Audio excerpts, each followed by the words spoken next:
우리가 믿는 믿음의 내용을 보면 결국 우리가 어디서 나서 어떻게 살다가 어디로 가느냐 이런 핵심을 우리가 보게 되잖아요. 근데 지금 우리가 현재를 살아가는 우리가 사는 시점이 가장 중요하잖아요. 또 여러 가지 현상과 맞닥뜨려서 살아가고 있고 다양한 사람들과 관계 맺고 살아가고 있고 결국 이 세상은 또 혼자가 아니고 결국에는 가장 중요한 건 지금 현재 진행형의 삶을 읽어내는 게 가장 중요한 것 같아요. 그리고 내가 가진 본질을 어떻게 살아가고 있는 삶의 모습에 반영할 것인가, 그리고 내가 생각하고 지향하고 결단하고 있는 또 선택하는 것이 올바른가를 알기 위해서는 또 분별하기 위해서는 다양한 책을 읽어야 된다고 생각이 듭니다. 그리고 다양한 사람들과 다양한 세계에 있는 이야기들을 읽어내야만 내가 가지고 있는 신앙의 내용에 있어서 올바르게 분별하면서 성도로서의 진짜 삶을 잘 살아갈 수 있다고 생각하기 때문에 죽을 때까지 읽어야 되는 것 같습니다.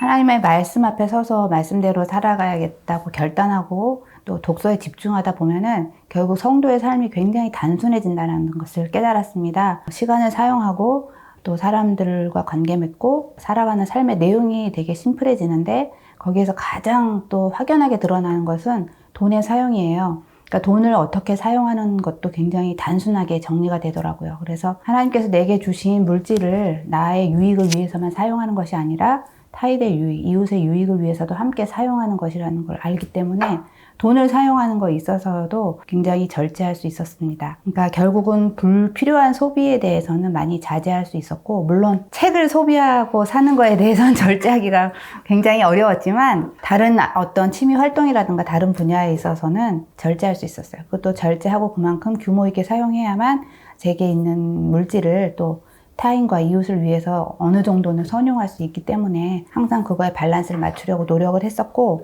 시간 같은 것도 정말 하나님이 기뻐하시는 시간에 선순환의 시간을 사용하고 싶었어요. 독서하고 말씀 읽고 기도하고 예배하는 어떤 성도로서의 기본 본분에도 먼저 우선순위를 두고 그 다음에 남은 시간을 통해서 또 다른 여러 가지 삶을 살아가는데, 사람을 많이 만나거나 다른 것에 시간을 많이 빼앗기면서 우리의 헛헛함과 공허함을 채우고 싶지 않았고, 결국엔 하나님의 말씀과 독서로 자기 삶의 정체성과 자기 삶의 태도에 대한 확신이 생기면 혼자 있어도 외롭지 않고 다른 사람들과의 관계 맺는 것에 부질없는 관계에 대해서도 소원해지더라고요. 그래서 그런 부분에 있어서는 당당해지고 자신감이 생기기 때문에 그런 부분에서 큰 변화였던 것 같습니다.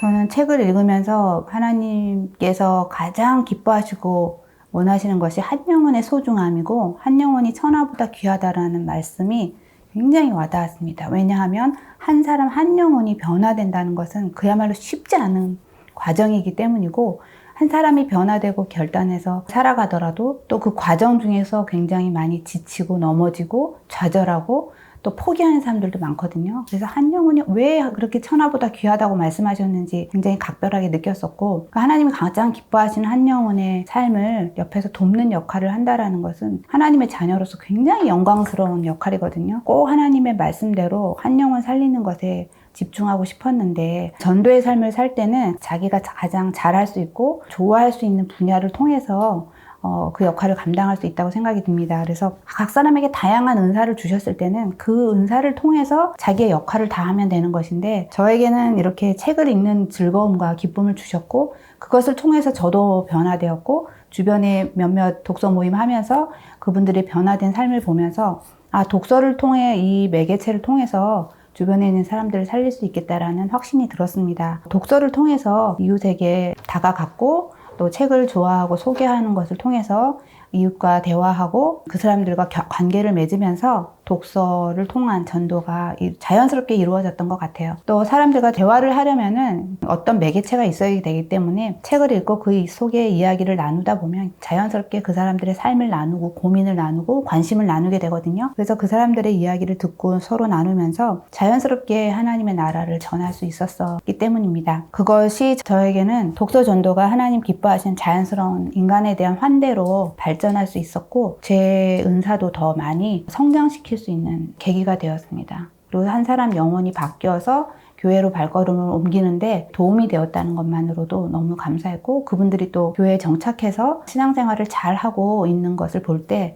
너무나 큰 보람이 있었어요. 그래서 그 보람을 경험해봤기 때문에 다시 또 독서 전도를 할 수 있었습니다. 보람을 느껴보니까 독서 전도가 결국 먹히는구나 라는 걸 경험했어요. 그래서 그 사람들과 책을 읽으면서 대화의 장을 펴나가는 것이 자연스러운 독서의 전도가 되어집니다. 그리고 이제 어떤 사례들도 여러 가지가 있는데 몇 가지 보면은 이웃들 중에 자녀들 학원, 그다음에 학교 진학 의 문제에 가장 예민하고 곤두서 있거든요. 아이들도 엄마들도 굉장히 많이 지쳐 있고 그러면서도 그 악순환의 고리에서 헤어나오지 못하고 아이들이 굉장히 정서적으로도 잘못되어져 가는 경우도 많고 그래서 굉장히 아이의 문제가 심각한 자녀의 집이 있었어요. 근데 그 부모님께서 저와 계속해서 책을 읽으면서 자연스럽게 그 자녀의 양육에 대한 문제를 토로하고 또 나눔을 하면서 그 아이가 굉장히 정서적으로 불안정하고 위기 상황까지 갔었는데 그런 것들을 내려놓게 되고 학원을 줄이고 아이에게 학습 강요하던 태도라던가 그런 것에 많이 내려놓게 되면서 아이가 많이 호전되고 엄마도 많이 아이와의 관계가 회복되는 것도 경험했고요. 또 부부 문제가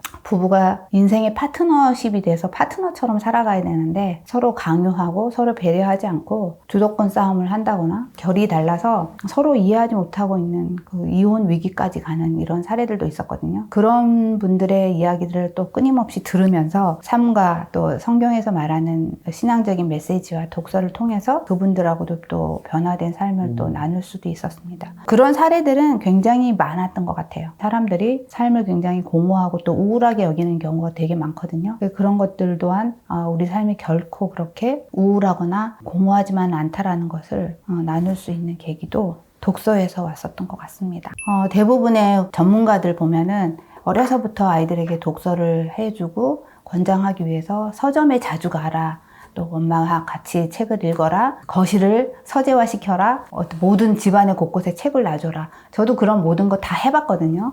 다 해봤는데 어려서부터 아이들이 책을 그렇게 습관적으로 읽지는 않았었어요. 그리고 점점 커가면서 중고등학교 가니까 바로 이제 입시 위주의 학교 생활이나 학원을 다니다 보니까 저는 다른 아이들보다 훨씬 학원을 덜 보내고 그렇게 안 했다고 했는데도 불구하고 그래도 우리나라 사회 제도권 학교에 다니는 한은 아이들이 결국은 진학을 위주로 하는 학습을 하게 되기 때문에 독서가 자연스럽게 맥이 끊겨버리더라고요. 그리고 시험 위주의 독서를 하게 되고 그래서 전혀 자기의 어떤 사고나 정서에 영향을 주지는 않는 독서가 되는 거죠. 그래서 저도 그런 과정을 겪었었는데 그런 과정을 겪으면서 제가 너무나 고민스러웠던 것이 어떻게 하면 이 아이들에게 독서를 평생의 습관으로 남겨줄 수 있을까? 내가 가장 잘 아이들에게 도와줄 수 있는 건 그것뿐이라는 생각이 들었었어요. 그래서 저는 대학교에 아이가 입학하면서부터 그걸 본격적으로 시작했던 것 같아요. 대학에 입학했을 때는 그래도 어느 정도 아이들이 엄마랑 여러 가지 주제에 따라서 또 대화가 되는 시기이기 때문에 그때를 절대 놓치면 안 된다고 생각이 듭니다. 물론 이제 중고등학교, 초등학교 때부터 한다면 너무나 좋겠죠. 당연히 너무나 좋겠지만 혹여라도 지금 그런 시기를 놓쳤거나 방법을 놓쳤다면 대학 입학하면서부터는 반드시 또 아이들이 다른 세계관에 접해서 물들어 버리기 이전에 그때부터 반드시 아이들과 자주 대화하고 그들의 관심과 그들의 고민과 그것을 나누는 시간을 가져야 되는데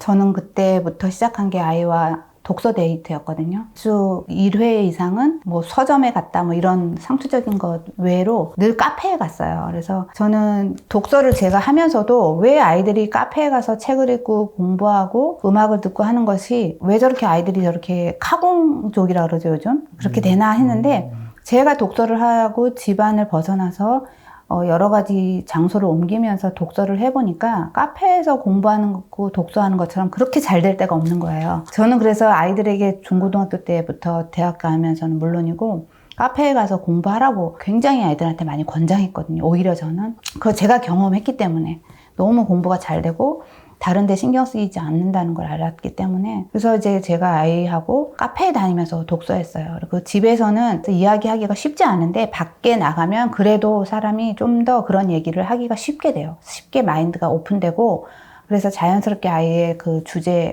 관심 주제라던가 고민들 또 신앙의 문제 그런 거에 대해서 나눌 수 있었고 그런 거를 자연스럽게 듣게 되니까 제가 아이에게 그런 관심 주제들에 맞는 적합한 그 아이 수준에 맞는 책들을 골라서 이렇게 추천을 하나씩 해주기 시작했어요. 그러다 보니까 그게 처음부터 아이가 뭐 그 주제에 대해서 막 읽는 건 아니지만 가랑비에 옷 젖는다고 하나씩 한 권씩 제가 추천해주는 도서들을 읽기 시작하더라고요. 지금 벌써 그렇게 시작한 지 7, 8년이 넘었죠? 근데도 지금도 지속하고 있는 것 중에 하나가 독서 데이트예요. 거의 쉬지 않고 주 1회 이상은 했던 것 같아요. 그래서 이 독서 데이트는 정말 여러분들에게 권하고 싶고 카페에서 자녀분들과 마주 앉아서 책 읽고 그 책을 읽은 것에 대해서 서로 주고받고 나눔을 할 수 있다는 것처럼 행복한 게 없더라고요. 그래서 지속하는 힘은 꼭 기르셨으면 좋겠습니다.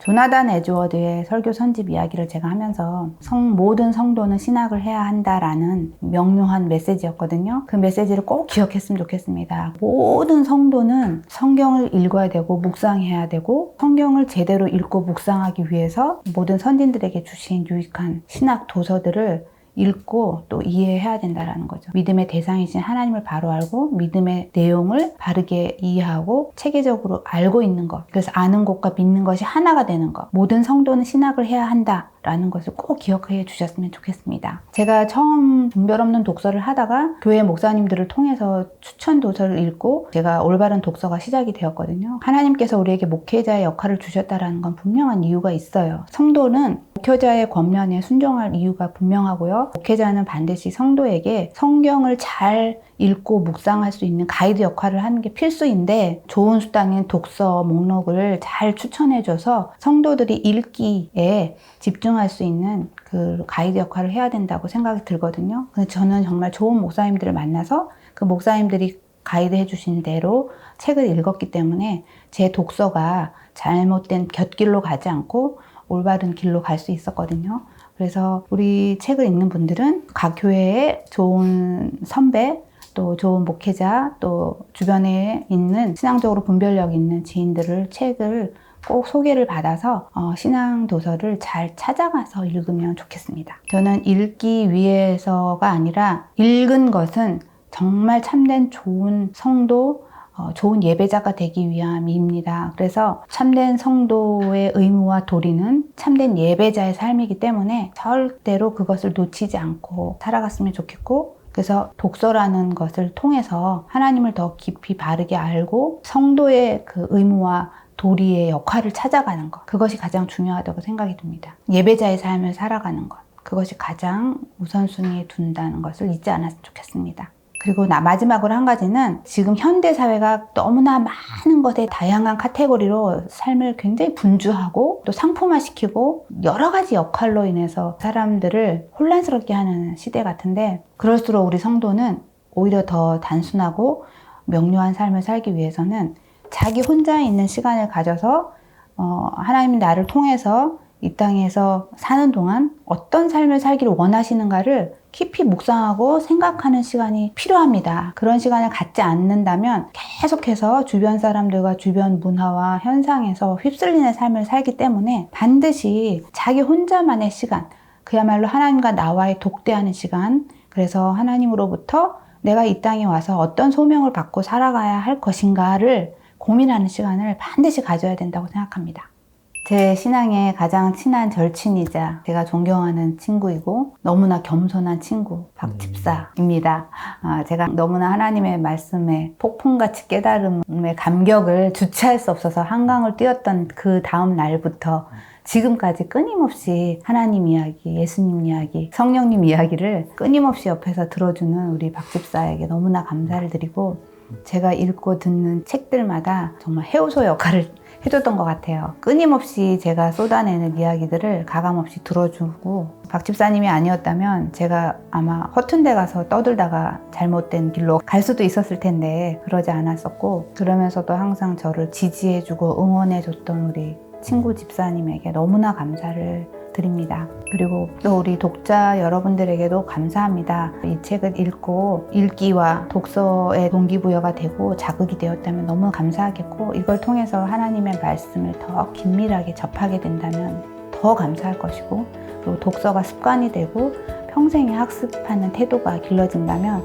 너무나 기쁠 것 같습니다. 그래서 지금부터 당장 책을 사고 책을 읽고 책을 읽었으면 함께 주변의 사람들과 나누고 읽는 습관이 생겼으면 좋겠습니다. 그래서 평생 예배자가 되시고 평생의 학습자가 되셔서 주변의 많은 사람들에게 독서 전도를 일으키고 또 자기 삶을 향유할 수 있는 그런 분들이 되면 좋겠습니다. 감사합니다.